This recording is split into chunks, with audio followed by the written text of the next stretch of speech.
Hello everyone, welcome back to अपिला update और स्वागत है आपका फिर से हमारे चैनल में। तो जैसा कि मैं इस बार आपके लिए वीडियो लेकर आया हूँ Madhya Pradesh scholarships for all, जिसके अंदर हम कवर करने वाले हैं। आप चाहे किसी भी कैटेगरी के स्टूडेंट हो, चाहे जनरल, ओबीसी, एससी या फिर एसटी, और या फिर आप किसी भी कोर्स से बिलोंग करते हो, ये वीडियो आप सब के लिए होने वाली है। तो शुरू में मैंने कुछ प्राइवेट स्कॉलरशिप्स कवर करी है, उसके बाद बीच में कुछ गवर्नमेंट स्कॉलरशिप्स जिनके बारे में शायद आपको पता हो लेकिन आप उसका फ़ायदा नहीं उठा पा रहे हो। तो उसका फ़ायदा कैसे उठाना है वो भी मैं आपको इस वीडियो में बताने वाला हूँ।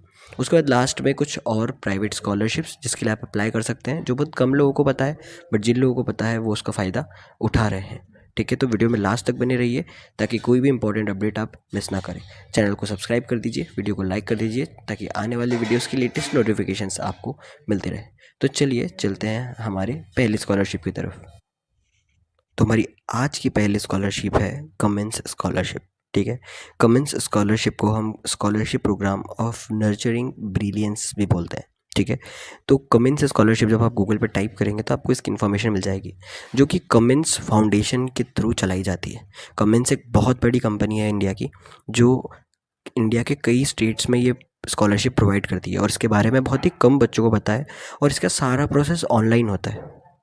मैंने खुद भी अपने कॉलेज टाइम में इस स्कॉलरशिप को अवेल किया था, और इसकी सबसे अच्छी बात यह है कि अगर आपको कोई और स्कॉलरशिप मिल रही है तो भी आप इस स्कॉलरशिप को क्लेम कर सकते हैं। किसी और स्कॉलरशिप मिलने के बाद आपकी जितनी भी एक्स्ट्रा फीस लग रही है कॉलेज में, वो बची कुची फीस भी आपको इस स्कॉलरशिप के अंडर रिफंड कर दी जाती है। तो चलिए इस स्कॉलरशिप के बारे में हम जानते हैं। ठीक है, सो कमेंस इंडिया फाउंडेशन ने इसको 2006 में लॉन्च किया था। ठीक है, सिर्फ इंपॉर्टेंट पॉइंट्स हम कवर करेंगे इसमें। तो who can apply, what students are eligible for this video. So आप किसी इंजीनियरिंग या फिर डिग्री या फिर डिप्लोमा के स्टूडेंट होने चाहिए। ठीक है, मेनली ये स्कॉलरशिप इंजीनियरिंग स्टूडेंट्स के लिए, जो कि कोई डिप्लोमा कर रहे हैं इंजीनियरिंग फील्ड में या फिर डिग्री कर रहे हैं, उनके लिए है।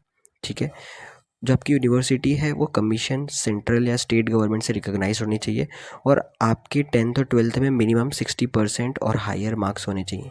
ठीक है, ये आपका फर्स्ट क्राइटेरिया है। सेकंड क्राइटेरिया है, जो अब स्टूडेंट है वो फर्स्ट, सेकंड या थर्ड ईयर का होना चाहिए, या फिर अगर आप डिप्लोमा कर रहे हैं तो आप फर्स्ट या फिर सेकंड ईयर के होने चाहिए। ठीक है, और आपके भी जो भी लास्ट एग्ज़ाम आपने दी, जो भी सेमेस्टर एग्ज़ाम या फिर जो भी आपने लेटेस्ट एग्ज़ाम दिए, उसमें 60% से ज़्यादा नंबर होने चाहिए। ठीक है, फोर्थ ईयर यानी फाइनल ईयर वालों के लिए ये नहीं होती है। उसके बाद आपकी जो एज है वो 25 ईयर्स से ज़्यादा नहीं होनी चाहिए। ठीक है, फर्स्ट और सेकेंड ईयर के स्टूडेंट्स को ज़्यादा प्रेफरेंस दिया जाता है प्रायोरिटी वाइज। ठीक है, जैसा मैंने कहा कि लास्ट ईयर के स्टूडेंट्स के लिए नहीं है, वही चीज़ यहाँ पे मेंशन की है। एक और इम्पॉर्टेंट फैक्टर कि 6 lakhs पर एनम से आपका फैमिली इनकम ज़्यादा नहीं होना चाहिए। 6 LPA should be the maximum limit for your family income.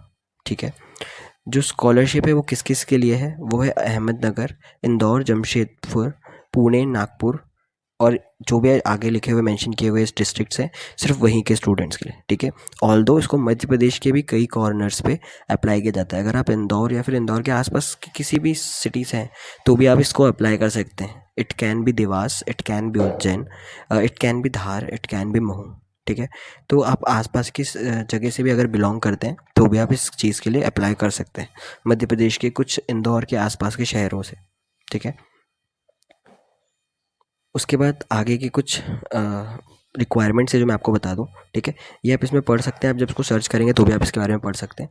कुछ बेसिक प्रोसेस में इसकी बता दूं, उसके लिए आपको कुछ नहीं करना होता है, ऑनलाइन पोर्टल पे जाके आप इसके लिए अप्लाई करना होता है। मैं आपको दिखा देता हूँ।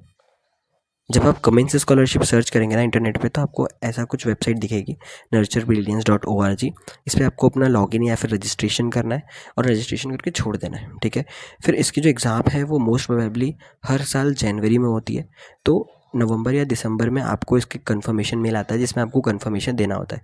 तो जिस भी मेल आईडी से आप अपनी सारी डिटेल्स भर के इस वेबसाइट पे लॉगिन करते हैं, उस वेबसाइट के थ्रू ही आपको मेल आएगा इन मंथ ऑफ दिसंबर। जनवरी में आपको एग्ज़ाम देनी है जो कि ऑनलाइन होने वाली है।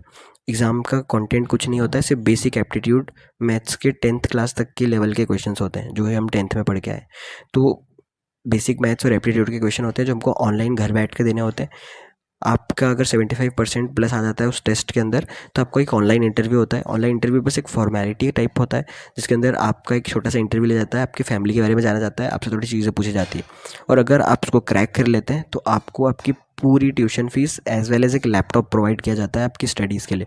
आपकी स्टेशनरी बिल, सिर्फ बस फैसिलिटीज़ में जो आपके पैसे लग रहे हैं उसको छोड़ के आपका किसी भी तरीके का खर्चा जो कि आपके कॉलेज लाइफ में हो रहा है वो सब कुछ रीइम्बर्स किया जाता है इस स्कॉलरशिप के अंदर। तो बहुत ही अच्छी स्कॉलरशिप स्कीम है ये, जिन बच्चों को बताया वो उसका सब फ़ायदा उठा रहे हैं, तो आपको भी इसका फ़ायदा उठाना चाहिए। चलिए चलते हैं अब हम कुछ गवर्नमेंट स्कॉलरशिप्स की तरफ और उसके बारे में देखते हैं। तो ये है हमारी आज की पहली government provided scholarship for Madhya Pradesh students, जो कि है मुख्यमंत्री मेधावी विद्यार्थी योजना, MMVY। ठीक है, इसको भी आप आराम से गूगल पर सर्च करके ढूंढ सकते हैं। ठीक है, इसके अंदर जो क्राइटेरिया है वो ये है कि जिसने 12th क्लास अपनी 75% और उससे ज़्यादा से पास किया है, ठीक है, या फिर 85% plus above marks from CBSE से अगर आप हैं तो किया है, या तो आपने मध्य प्रदेश बोर्ड से किया है तो 75% प्लस, या फिर अगर CBSE से किया है तो 85% प्लस आपके 12th का परसेंटेज होना चाहिए। आपकी annual income again 6 lakh LPA से कम होनी चाहिए। ठीक है, जो भी UG लेवल पे आपने अप्लाई किया है उसके लिए होना चाहिए। ठीक है, अगर आप एक इंजीनियरिंग स्टूडेंट हैं तो आपके JEE मेंस में जो रैंक है वो 50,000 के अराउंड होनी चाहिए। ठीक है, कभी कभार ये आगे पीछे भी होता रहता है, बदलता भी रहता है, 1 लाख तक की भी स्कॉलरशिप मिलती है रैंक अगर आपकी है तो इसके अराउंड ये रिवॉल्व करता है। उसके बाद आप देख सकते हैं कि अगर आप नीट के मेरिट के थ्रू अगर आप किसी मेडिकल कॉलेज में, मेडिकल प्राइवेट कॉलेज में या गवर्नमेंट कॉलेज में एडमिशन लेना चाहते हैं तो वहाँ पे भी आपकी नीट का जो स्कोर है, नीट की जो मेरिट लिस्ट है उसके बेसिस पे एडमिशन मिलता है। ठीक है, अगर आप लॉ के स्टूडेंट हैं तो आपने क्लैट एग्ज़ाम क्रैक की होगी तो आपको इसके लिए एलिजिबिलिटी दी जाती है। ठीक है, उसका जो दूसरी है वो मुख्यमंत्री जन कल्याण योजना, MMJKY। ठीक है, ये जो है वो किसके लिए है मैं आपको बता दूं। सबसे पहली चीज़ कि people who are regarded as unorganised workman by the labour department of Madhya प्रदेश।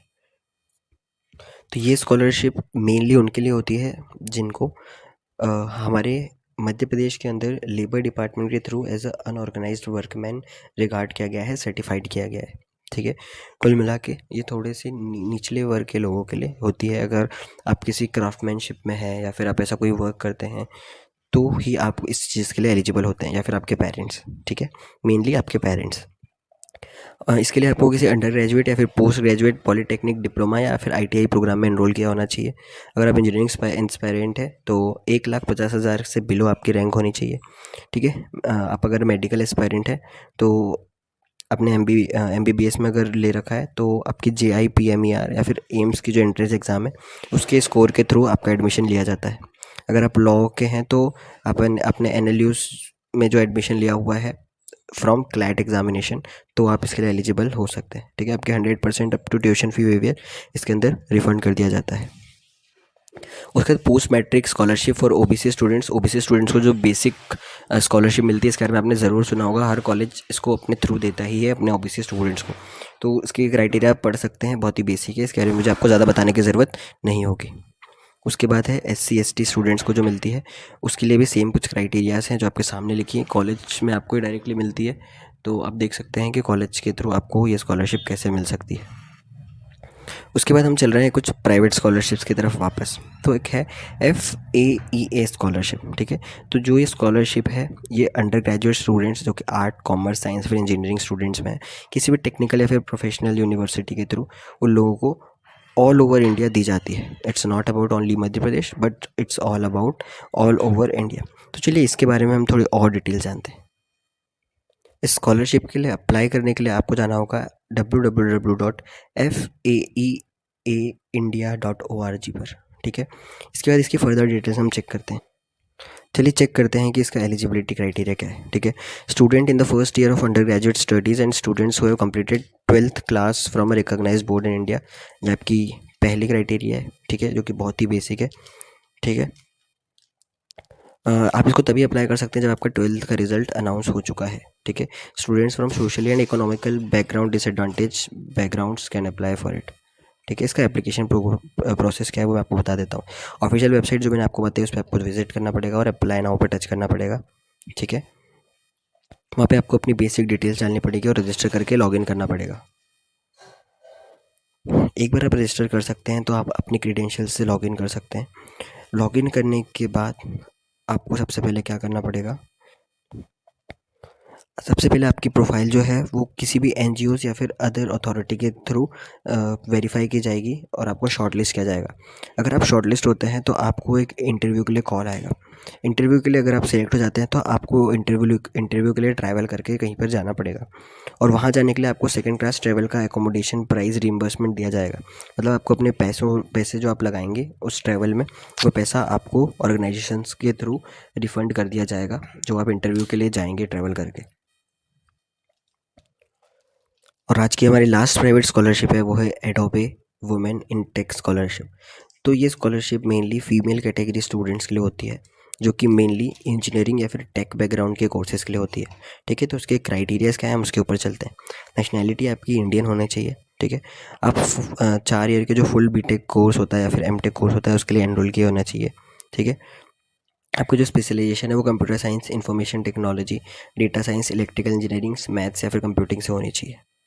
ठीक है, आपके फैमिली से कोई भी पर्सन एडोबी में एज ए एम्प्लॉय नहीं होना चाहिए। ये जो है वो हमारी मेन एलिजिबिलिटी क्राइटेरिया है। इसको भी आप जाके आराम से अप्लाई कर सकते हैं। इसकी अपडेट्स आपको वेबसाइट पे मिल जाएगी। आपको बस सर्च करना है, टाइप करना है इसके बारे में, और आपको इसके बारे में वेबसाइट पे मिल जाएगी। तो ये थी हमारी आज की सारी स्कॉलरशिप्स। आई होप आपको कुछ नई स्कॉलरशिप्स के बारे में पता चला होगा, जिसके बारे में आप वेबसाइट पे जाके अभी चेक कर सकते हैं और अप्लाई कर सकते हैं, और आप अपनी फ़ीस काफ़ी रिड्यूस कर सकते हैं। तो मिलते हैं एक नई वीडियो में नए कंटेंट के साथ। तब तक के लिए गुड बाय।